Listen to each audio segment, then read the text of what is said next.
If you are a runner, this video is for you.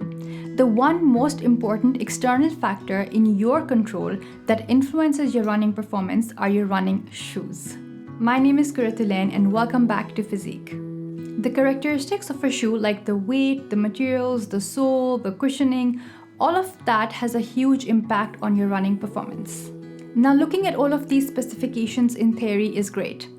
But as Lawrence and Oppenheimer said, theory can only take you so far. So I went ahead and asked all of my runner friends who have been running marathons, half marathons, triathlons, whatnot. These people are crazy, I tell you. But they have great experience in trying a variety of running shoes and seeing what works best on the field. So before I spell out their favorite models, I want to remind you that footwear is personal.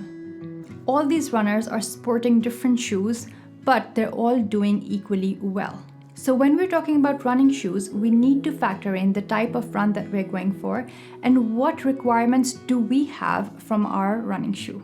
Running is a high impact activity. It involves a lot of stress, especially on your lower body. But whatever the type of run is, there are going to be some specifications that are going to remain the same that you want in a running shoe. The first one being impact absorption. This comes down to the sole of the shoe. The sole of the shoe should be rubber that is cushioning, so it absorbs all the ground reaction forces that would otherwise come up to your joints and travel up to your spine. It needs the right balance of compression and stability, so while it absorbs the impact from the ground, it doesn't collapse under your weight. Along with that, it should be flexible with the heel of 2.5 to 3 centimeter tapering towards the front of the shoe, and it should bend at the metatarsophalangeal joints of your feet. On average, the basic stability that you need is at the ankle and at the level of the arch or the midfoot. But the type of support and the requirement of the support varies from person to person and model to model. For example, if someone has a lateral ankle instability, they would want more support at the level of the ankle, whereas if someone has flat feet and they overpronate, they would want more support at the level of the arch. So the bottom line is that the stability of the shoe should be such that it stops excessive motion, but at the same time, it's not restricting movement of the foot. Moving on, the next very important point is the weight of the shoe. It has been proven through research, and athletes have time and again been reiterating the importance of body weight on running speed. On average, 1.4 seconds per mile is lost for every pound of weight. Your weight affecting your running speed is because of gravity. Every time you're pulling your foot away from the ground to step forwards, you are pulling against gravity.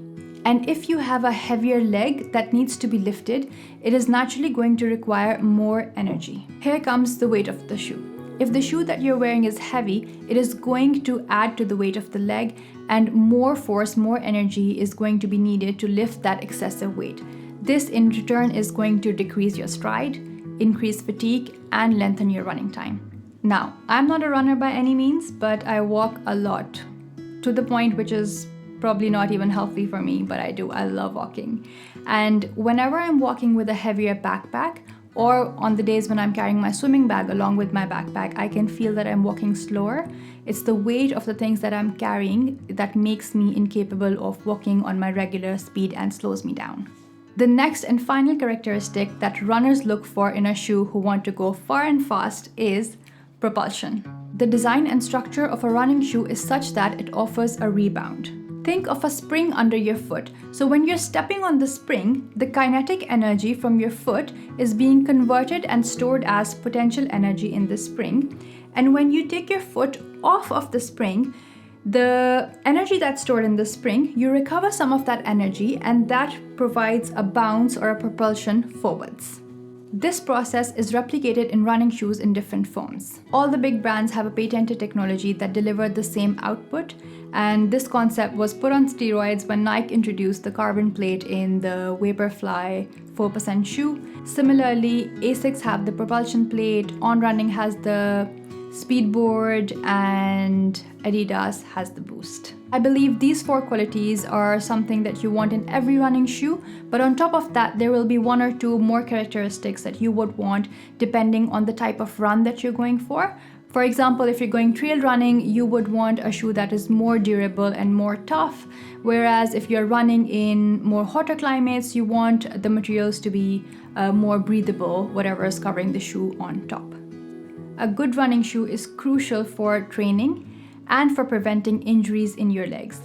But what is good varies from person to person. So when I asked my friends about their favorite running shoes and why they love them so much, here's what they said. Right, favorite running shoe is Brooks Glycerin. Wore them for the marathon. I have an old lateral ankle injury and feel they provide really good support. They're soft, cushiony, and not too heavy. I think they're a good shoe for your recreational mid-long distance run. They're not going to make you fast, but they provide really good support. As you can see that she wants more support from her shoe, so she's going for a model that is going to provide her just that. Next up we have, my favorites were probably my Nike Pegasus trail shoes that I had a few years ago. Super comfortable and good stability, look cool.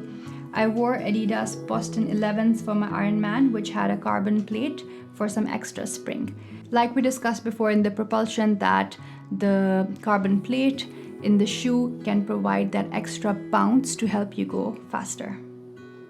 Next up we have, there's not necessarily a favorite of mine. I do a variety of runs, 5K, 10K, half and full marathons, of course you do. I would say my favorite shoes are the ones that are soft, feel supportive, but they are propelling me forwards. For the marathon, I use the Nike Alpha Fly. Nike Alpha Fly is the one that Elliot wore when he broke the marathon records and made the human race a tad bit more faster. And although I recently purchased some On Running Cloud Monsters, which are also soft and supportive and equally as good as the Nike shoes I own. So I've tried the Cloud Monster and they are very supportive and they have a really good propulsion. It's because of the cushioning and also the plate that they have inside. I train usually in a Nike Pegasus and it's good for everything. And then I race in a Saucony Endorphin Pro. So Endorphin Pro, again, it has a carbon plate and it's good for propulsion. And as you can see that he mentioned that he trained in one shoe but ran the marathon in another. This is a very common and good practice because if you are training for a specific run, you want a new pair of shoes for the run day. You don't want your shoes to be worn out on the big day, so you keep a new or a separate pair for that time. And in your normal training, you don't need that propulsion, you're just training, and on the day you need that extra spring, extra bounce to speed you up, so you can wear your carbon plated shoes on the big days. And also because they're more expensive as well, and it just makes sense to save them for big days. They also wear out relatively quicker than your non-carbon plated shoes. Brings us back to why you should keep them for the bigger day. Having said that, if you have a separate pair of shoes for the big run day, don't wear it on that day for the first time. Maybe train about 3 times before in the new pair of shoes. Right, next we have, so my preferred shoes are Nike Pegasus. Guys, we have a winner. We have a clear winner over here. I ran the marathon in Pegasus 39, but currently wear the newer model, the 40s. I like them as they are comfortable, light, durable, and you can use them for most types of running without having to buy multiple shoes. Running shoes are very pricey, so again, being cost effective is always a good idea. Next we have, my favorite are Asics. Asics and Brooks are a podiatrist's favorite brand. Just find them, they give the right amount of support and have always find them comfortable and easy to run with. Other brands I have tried are Nike, but I have found discomfort in my Achilles and also tip post, although I think this may have been because they were too small. And I ran in Asics for the marathon and she completed the marathon in very good time. We are very proud of her. All of these shoes have very basic similar qualities, and then it eventually comes down to the 1 or 2 things that you are looking for yourself in a shoe. I hope that this helped you understand what you need to look out for in a running shoe and gave you some nice options of models that have been tried and tested in the field. if you have made it this far, I would recommend you should really watch the video on how to select good footwear. I think it's gonna be completely up your street. And if you have a favorite running shoe, please let us know in comments. I would love to see what you guys have been wearing and smashing your runs in. And until then, happy running!